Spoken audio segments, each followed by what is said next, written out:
사랑하는 주양교회 성도 여러분, 안녕하세요. 이병철 목사입니다. 오늘도 우리에게 예비한 은혜를 베푸시는 주님으로 인해 행복한 날이 되길 바랍니다. 6월 10일 수요일 셀라이프는 가난한 자에게 자비를 이라는 제목으로 본문은 신명기 15장 1절에서 11절까지 말씀입니다. 하나님은 이스라엘 백성들이 한 번 복을 받는 것이 아니라 지속적으로 복을 받길 원하셨습니다. 그래서 어떻게 하면 하나님의 복이 끊어지지 않고 계속 받을 수 있는지 말씀해 주고 계십니다. 이스라엘 백성들이 하나님의 복을 계속해서 받으려면 어떻게 해야 합니까? 우선은 하나님의 말씀을 신뢰하고 믿어야 합니다. 내 생각과 다르고 잘 이해가 되지 않더라도 받아들이고 인정해야 합니다. 어린 자녀들이 부모의 생각을 다 이해할 수 없듯이 우리가 하나님의 생각을 다 알 수 없습니다. 다 이해할 수 없어도 믿고 신뢰해야 합니다. 그리고 반드시 실천해야 합니다. 하나님의 말씀을 감상하고만 있어서는 안 됩니다. 하나님의 말씀을 많이 알고 있다고 하면서 그대로 실천하지 않으면 안 됩니다. 그러면 무엇을 실천해야 합니까? 우리는 하나님과 바른 관계를 맺어야 하지만 사람들과도 바른 관계를 맺어야 합니다. 이웃과의 바른 관계를 맺을 때 하나님이 원하는 신앙의 자리로 나아갈 수 있습니다. 오늘 본문을 통해서 두 가지를 묵상해 보고자 합니다. 첫 번째는 가난하게 살아가는 이웃에게 사랑과 긍휼을 베풀어야 합니다. 1절 2절을 보면 매 7년 끝에는 면제하라. 면제의 규례는 이러하니라. 그의 이웃에게 구워준 모든 채주는 그것을 면제하고 그의 이웃에게나 그 형제에게 독촉하지 말지니 이는 여호와를 위하여 선포하였음이니라. 하나님은 7년마다 안식년을 지켜 가난한 자들의 빚을 면제해 주도록 했습니다. 말씀에 따라 빚을 면제해 주는 사람이 늘어나면 이스라엘 공동체 사이에는 가난하여 먹을 것을 걱정하는 사람들이 줄어듭니다.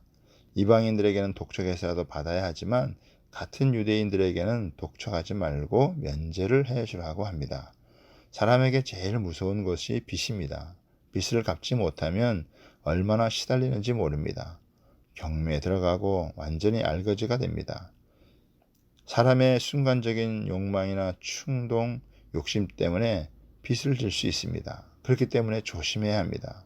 이스라엘의 면제년을 7년째 다 청산해 주는 것인데 돈을 빌려놓고 일부러 갚지 않으면 잘못된 일입니다. 그러나 7년 동안 갚을 수 없다면 그 사람은 갚을 능력이 없는 가난한 사람입니다. 빚을 청산해주고 새롭게 출발하도록 해주어야 합니다. 원금보다 이자가 훨씬 더 많아서 고통을 받는 경우가 얼마든지 있습니다. 하나님은 가난한 자들에게 이자를 받아서 부자가 되는 것을 원하지 않으셨습니다. 그래서 면제해 주라는 것입니다. 가난하고 어려운 사람들을 보면 완악해져서 손을 움켜쥐지 말고 반드시 손을 펴서 그들이 필요한 대로 쓸 것을 넉넉히 구워주라는 것입니다.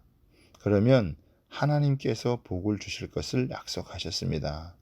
본문 6절에 보면 내 하나님 여호와께서 내게 허락하신 대로 내게 복을 주리니 내가 여러 나라에 구워줄지라도 너는 꾸지 아니하겠고 내가 여러 나라를 통치할지라도 너는 통치를 당하지 아니하리라.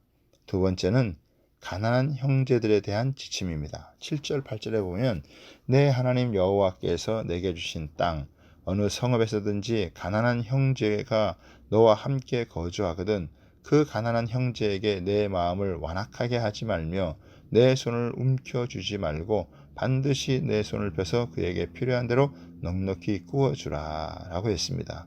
그러면서 줄 때는 아끼는 마음을 품지 말고 반드시 내 땅에 있는 내 형제 중 곤란한 자와 궁핍한 자에게 내 손을 펼치라고 말씀하고 있습니다.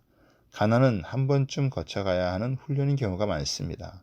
하나님의 백성이 가난 때문에 어려움을 겪는 것은 그가 지금 하나님의 군사이기 때문에 고도의 훈련을 받는 것입니다. 훈련은 면제받을 수 없지만 옆에서 도와줄 수는 있습니다. 군인들의 훈련은 고됩니다. 그러나 훈련이 끝나면 자유하게 합니다. 이방인들이 노름빛 허용으로 인해진 빚은 스스로 책임을 져야 합니다. 그러나 이스라엘 백성들이 가난하게 된 것은 하나님께서 주시는 훈련이기 때문에 하나님께서 책임지십니다. 그들을 도와주는 것이 하나님을 인정하는 것입니다. 가까이에 있는 이웃이 어렵게 사는 것을 보면서 강팍해서는 안 됩니다. 인색하거나 이기적인 마음을 바꾸어서 조금 내가 손해를 보더라도 이웃을 돌아보면 하나님께서 기뻐하시고 또 손에 닿는 모든 일에 복을 주신다고 약속하셨습니다. 오늘도 주변 이웃을 돌보는 축복의 통로가 되는 하루가 되길 바랍니다. 감사합니다.